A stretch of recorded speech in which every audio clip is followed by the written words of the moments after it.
Hey, I'm Kamala and I've been a designer for the last 25 years. Today, I decided to take a look at campaign websites for both Donald Trump and Kamala Harris. First, I'm gonna evaluate both the websites based on my expertise and some of the tools that we're using for heuristic and other kinds of evaluation. And then, with a time limit of 20 minutes, I am going to redesign both those websites while keeping their original vibe and style and message, but making them better. And because I value your time, I'm not gonna let you wait for a conclusion later in the video, and I can tell you honestly, right at the beginning, that both websites are pretty bad. There is a lot of things that can be improved, and this is exactly what this video is gonna be about.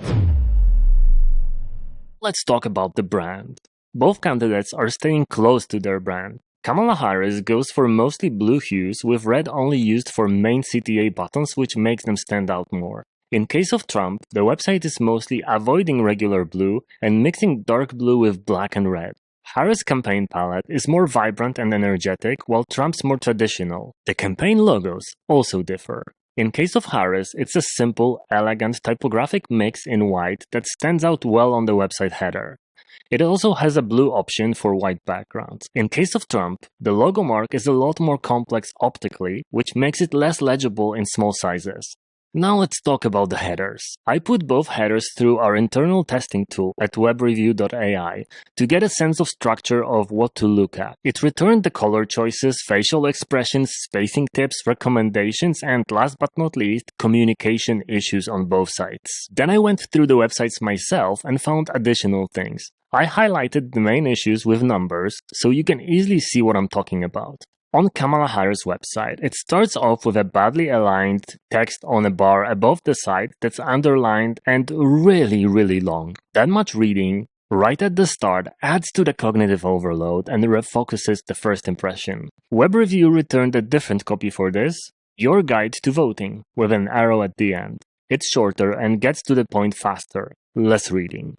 Then we have an unusual centered logo with the navigation divided on the side. The division does make sense, as it's about the candidates and policies on the left side and about the website visitor on the right. The language picker is barely visible and should probably show the active language in a dropdown instead of the alternative one. But this logo position feels odd because of the big blue countdown box that shifts the optical weight of the website to the right. Another bit of long reading. There are accessibility issues in the text with low readability. The zip code field is not guiding the users by its length. In well-designed forms, zip code fields are shorter on purpose to accommodate only the right number of characters. That removes a little bit of a cognitive load from the experience. And lastly, the search button is mostly below the fold. It means that on a 14-inch MacBook Pro, you don't see the button where you enter the website. Now let's look at the website of Donald J. Trump. Once again, the website starts off with a top bar, and in this case, it just says to text to a number, but it doesn't specify what happens. Will you donate that way or get a callback from someone or something else? It also has a weird white glow around the letters that is making it less legible. I already mentioned a complex logo in which the smaller text is completely invisible. The whole navigation does follow a more typical left-aligned structure, which makes it easier to process for most people. However, the menu font is very thin, which also decreases legibility. On top of that, the menu items are really tightly packed together. More white space would have helped distinguish them better. We also have two buttons in the header with the main CTA repeated, contribute, and the blue button leading to a shop instead of volunteer like below. Two strong buttons in the header compete for attention with the two strong buttons in the main marketing part of the site. That shouldn't really look like that. An alternative would be to remove highlight from the top buttons and only light them up when the user scrolls past the main header. The main hero section chooses a different strategy. Instead of encouraging people to vote, it speaks directly to the voters with a political message. The typography there, however, is a little tight. I understand the reason for having 45th president in the subheading, as it is subconsciously priming the user to think of him as president instantly, but it's optically adding to the weight. The buttons use an odd hover idea with a very thin arrow animating out. The problem with that is that the arrows are so thin they're barely visible on that background and they don't match the font weight. The president's photo is very small on the page with a blue tie that doesn't connect to his usual red one that people know him by the most. He's also looking to the right side, away from the text and the CTA buttons. And as we all know already, when someone looks to the side, we naturally follow their gaze.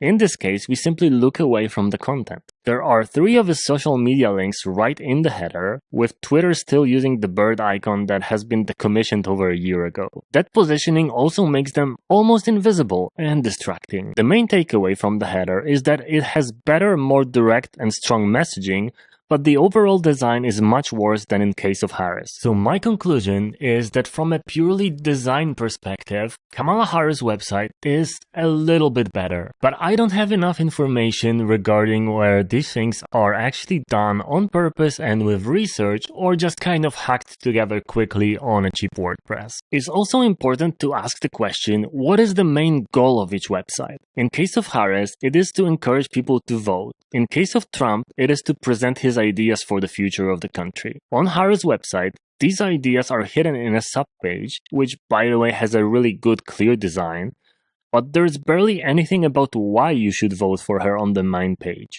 In case of Trump, there is a lot more, including both the main Agenda 47 description and a series of videos on individual policies. Those videos are presented in rather bad-looking carousel, but at least they're there, front and center. Now let's look into how I would redesign both those websites while keeping their original style, vibe, and idea, but of course improving on a couple of things that are not just purely design related, because in a couple of ways I believe the messages aren't that clear either. And obviously this can be done better, infinitely better. But the idea is that I don't spend more than 20 minutes on every one of those websites and just quickly improve to show what can be fixed in a matter of minutes, not hours or days. Let's start with the website for Kamala Harris. As you can see, I kept the header photo because it shows both candidates with a backdrop of a huge crowd of cheering people.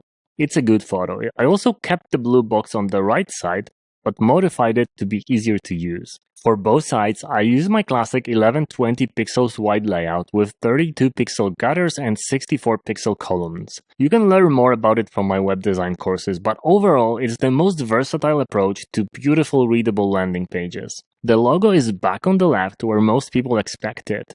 Then I split the candidates from the submenu. If the candidate profiles are that high in the menu as the first option, they shouldn't be hidden under a drop-down. It's best to put them front and center, potentially with photos as well. The word issues on the original website has a negative, slightly corporate connotation. I replaced that word with Our Plan for America, also with a drop-down that could lead to those well-designed subpages the website has. The language picker should be showing the currently selected language, and I feel like the roundness of the buttons on the website doesn't really match either the logo type or the general corporate communication style.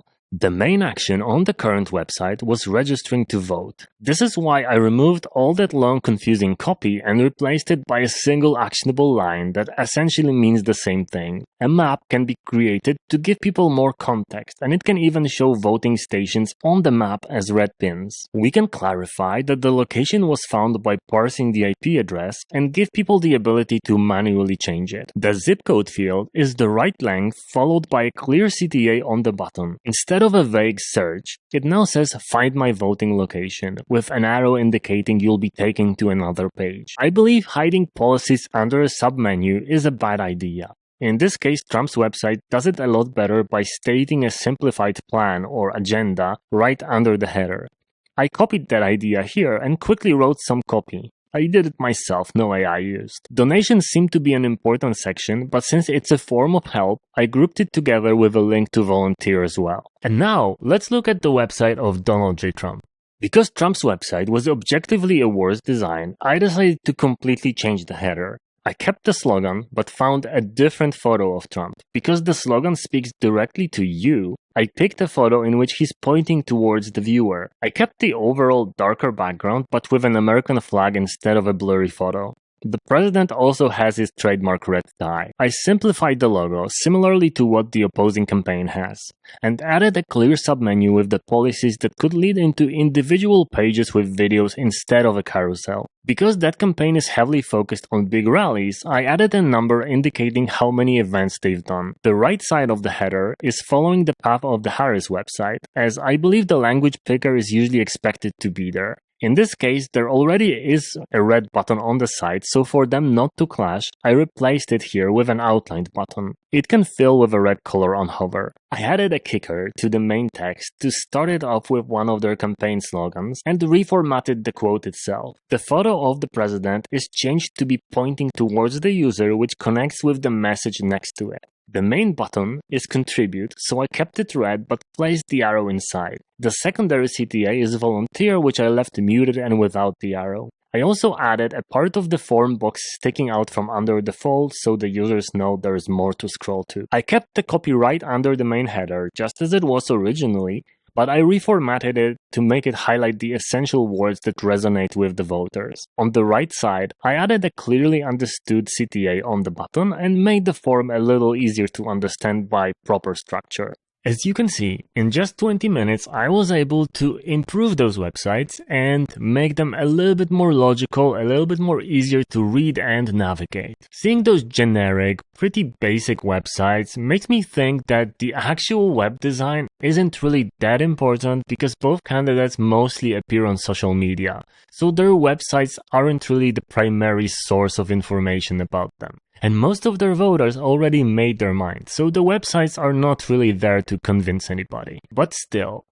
it is an element in a larger scope of a campaign, and I believe it should be done better. What do you think? Do you think my redesigns are better, or do you have any insight into why they've done some things the way they did? Let me know in the comments. And obviously, have a beautiful day.